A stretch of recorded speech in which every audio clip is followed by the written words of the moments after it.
Good afternoon and welcome back, everyone. I'm Steve. And I'm Scott. And together we are Backyard Musings, broadcast in Apple Valley, California. And the Science and Technology Channel. Still are. Yep.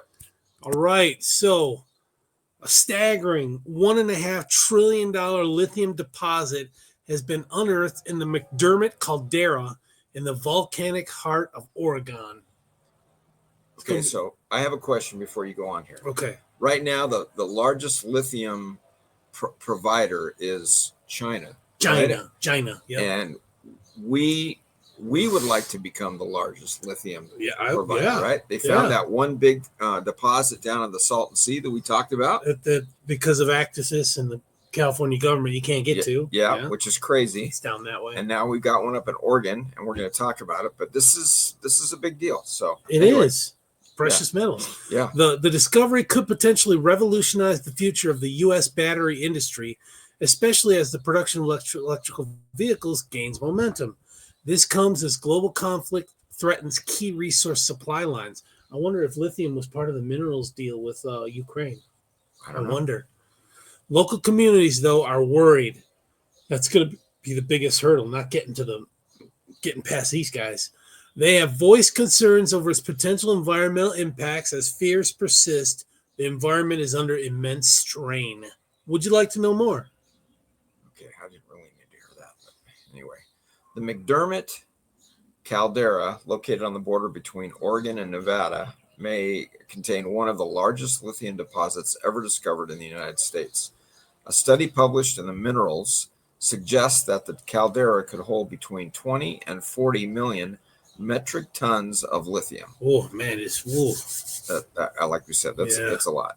A crucial element in the manufacture of batteries for electric vehicles, and not just electric vehicle. I mean, laptops, whatever you name it. Yeah, I have power tools that use lithium batteries, and they're amazing. Yeah. This significant discovery is seen by many in the industry as a major stride towards reducing the U.S.'s dependence on foreign lithium, like we said, China. Yeah, an essential material for the transition to clean energy. Despite the potential upsides, local groups are voicing concerns about the environmental impact of the mining of lithium. I thought that deuterium and tritium were the key to clean energy for fusion. Well, but we were just talking about this, right? So we said that these deposits before the show. Yeah, before the show. That these minerals, these deposits were in the earth, and they weren't just there to be there. They're there not by accident. No, not by accident. When the earth was created, whatever you believe, the earth was created by God, and it was created for a reason. These things were put there: gold, silver, platinum, tritium, lithium, molybdenum. Yeah, molybdenum. Yeah, all these things that we've talked about, and others that we haven't talked about. So it's there, and you got to get to it. I mean, you have a vault full of money. That money's not any good to you if you just keep it locked up, right? You got to use it, circulate it. Anyway, here we go. That reminds me of that parable of the three guys with the talents, and the one buried his, and he got chastised for burying his, not getting access to it. By improving it. He didn't use it, and make his life better. And other people's lives as well. Yeah. The area is home to a fragile desert ecosystem supporting a variety of wildlife, including the sage grouse and pronghorn antelope. The proposed plans for lithium extraction include building roads and drilling wells to access the deposit. However, organizations like the Sierra Club are worried that the expedited timeline for public comment doesn't allow enough time to evaluate the long-term impacts on the land and wildlife. Well, I can tell you one long-term effect we'll be beholden to China if we continue to have electric vehicles, right? Or Russia. Yeah. And I don't know. Tribal leaders from the region surrounding the McDermitt Caldera, an area rich in cultural heritage for several indigenous tribes, are sounding the alarm over the potential devastation of sacred lands due to lithium mining. These sites, which host generations of traditional ceremonies, are pivotal to the tribe's cultural identity and daily practices. Daily practices. Yeah. I can understand cultural identity, but daily practices? Can you be more specific? Yeah. It's up on the mountain. Like driving, going to work, hunting, they're going to have to build roads to this. So there's no roads up there. Right. That's what they said. Quote, "We need to ensure that indigenous voices are part of these discussions," a tribal leader implored. Okay, I can understand that. Okay. The quest to extract lithium from the McDermitt Caldera faces significant hurdles. This site's lithium is trapped in claystone rather than the more accessible salt brine deposits found in South America and Salton Sea, right. presenting a need for intricate extraction techniques like acid leaching. Okay. Such methods have sparked debate due to potential wastewater management issues, water contamination risks, and concerns over an extensive environmental footprint, especially given the water-heavy nature of the process. Geologists such as Treasure Valley Community College's Sammy Castengay highlighted the importance of meticulous planning. Quote, "This feature is 16 million years old, and we're making decisions that are a matter of years." I don't know how that has any bearing. I don't either. Yeah. And that's, again, by Sammy Castengay, emphasizing the careful approach needed when weighing economic benefits against environmental concerns. With opinions divided, the fate of lithium reserves within the McDermitt Caldera has yet to be determined. So, okay, so this is where the article ended, and I did research on acid leaching. Okay, because it left us hanging. What's acid leaching? And it said it was in deposits and not in a brine. Right. They use the same. I'm pretty sure they use the same method for certain types of iron ore, like silver and gold. Mining to get it out, yeah. Right? And it, it's just like hydraulic mining.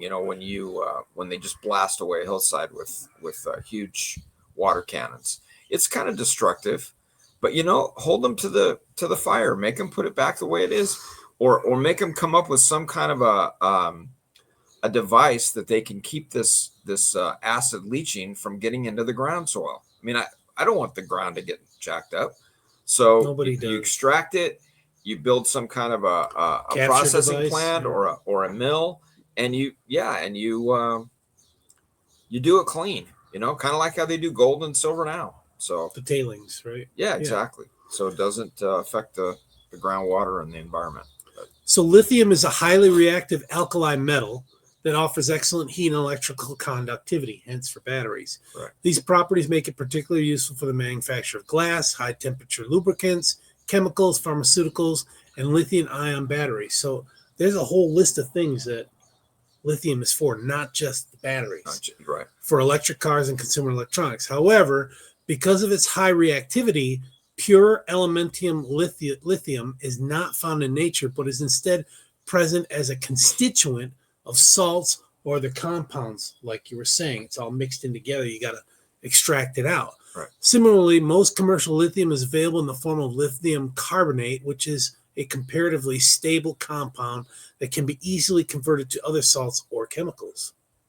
Lithium salts are found in underground deposits of brine, mineral ore, and clay, as well as in seawater and geothermal well brines. I didn't know that. Or water. Yeah, I didn't either. By definition, lithium extraction is a set of chemical processes where lithium is isolated from a sample and converted to a saleable form of lithium, generally a stable yet readily convertible compound such as lithium carbonate.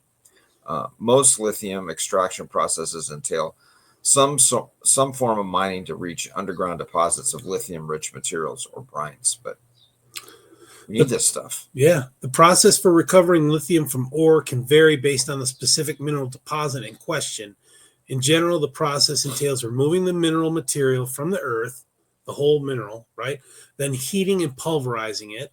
The crushed mineral powder is combined with chemical reactants such as sulfuric acid leaching. Yeah. Then the slurry is heated, filtered, and concentrated through an evaporation process to form saleable lithium carbonate. So this, I mean, it's not like you just dig it and there it is. I mean, they've got to build like a plant or something, right, to process it. Yeah. Which is jobs, construction jobs, right? Exactly.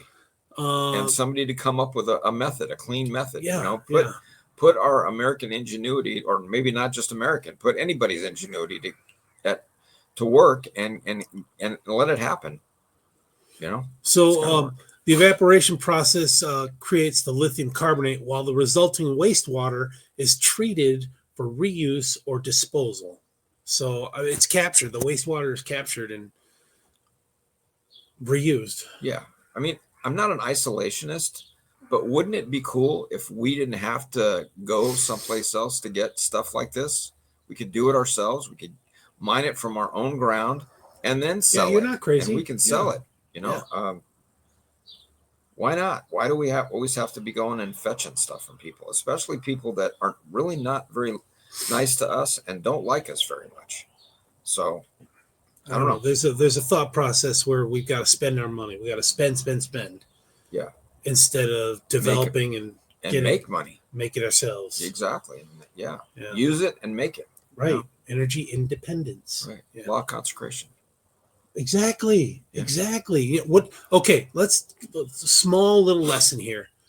The fishes and the loaves that Jesus created out of just 2 and 5. Right. At the end, what did they do?